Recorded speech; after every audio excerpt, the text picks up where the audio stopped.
My name is Rich Peterson, co-founder of JetStream Software, and I'm joined today by Serge Shats, co-founder and CTO.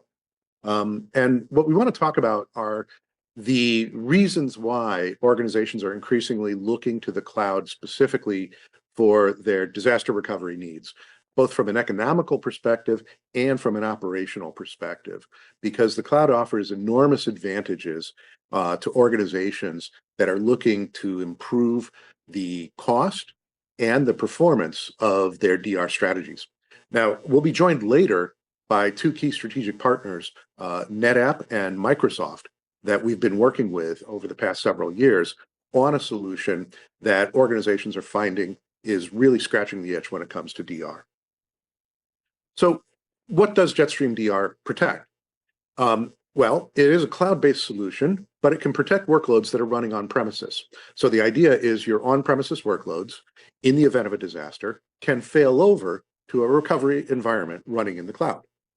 Now, if you want to restore the on-premises environment and fail back, you can do that. Secondly, workloads that are already migrated to the cloud can be protected in the cloud. So a cloud service provider can provide failover to another data center, for example, to their customers. And lastly, the protection doesn't just extend to the most recent point of consistency for the systems, but you can actually go back in time to earlier points of consistency for failover in the event that that's what's required for your needs. And we'll talk about the circumstances in which that might be an option that you'd want to investigate. So one of the advantages that JetStream has as a company is that we really began operations as the disaster recovery technology and business space was already moving to the cloud. So we were able to architect our software with sort of a cloud native approach. The idea that we would need multiple levels of administration, for example, because you're not going to have absolute control over your cloud service provider's environment, but you are going to have a need to administer the solution entirely without anybody else's assistance. So you'd need to have a sort of self-service capability, the ability to go in, evaluate disaster recovery solution in a sort of a free trial period, and then see if it fit for your specific requirements, and see if it fit with all of the different types of environments that you need to protect. Additionally, you'd want something that could be acquired and billed through a cloud vendor's marketplace. So you'd want to be doing business with a single entity rather than multiple software vendors. So you'd want something that felt like a cloud native solution, both from a technology perspective and from a business perspective. So what are the key benefits of a solution that can do this? Well, there are four areas in which we've really focused our energies. The first is the capability of the disaster recovery solution. The idea that we would deliver a near zero RPO, so that you lose as little data as possible in the event of a disaster, and a near zero RTO that you could recover and be back up and running as quickly as possible for your most critical workloads. Now, the near zero RPO, and Dennis, who's with us today, will dive in a little bit deeper on this topic, is achieved through our use of IO filters. The IO filter API from VMware is a way for third-party technologies to capture data in the data path between virtual machines and their virtual disks. So we can literally capture data and begin replicating that data as it's being written to primary storage. So that gives us an RPO that is far lower than it would be in a different type of data protection solution. Now, the near zero RTO is a matter of how we store the data in the recovery environment. We can have the data immediately accessible for the recovery systems, or we can use other solutions that maybe have a longer RTO but save a lot of money. Now, one of the key problems that we needed to address was how to deliver a solution that had these capabilities but also maintained extremely high application performance. As we all know, snapshots are useful, but snapshots do interrupt applications' operations. So instead of doing something that's backup oriented, we do something that's more of a CDP solution. Okay, so we're continuously replicating data.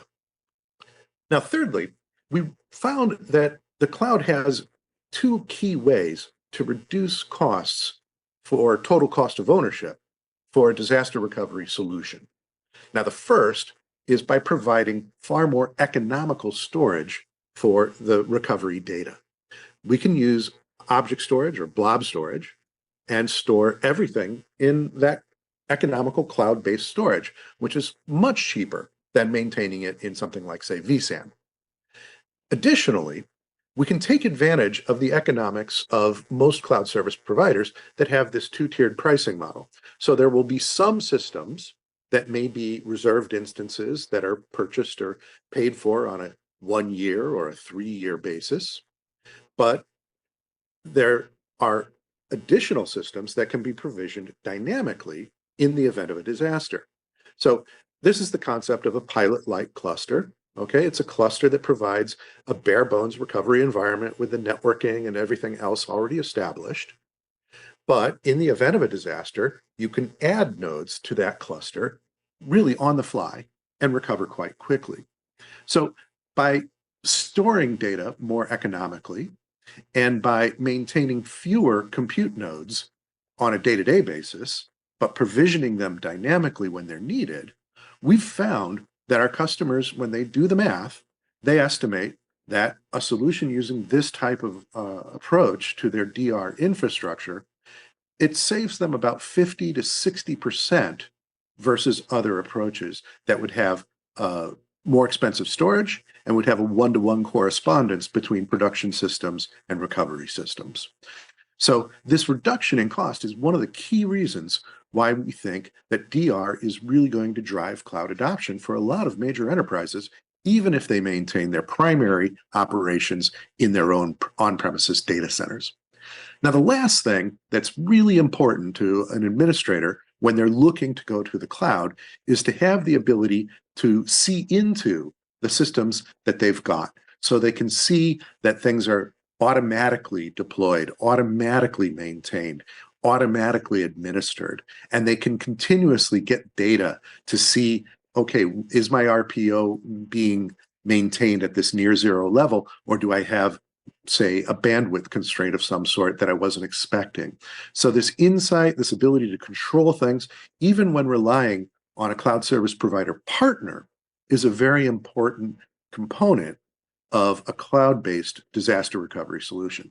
So I've given you a very high-level introduction to sort of the operation and the benefits of the solution.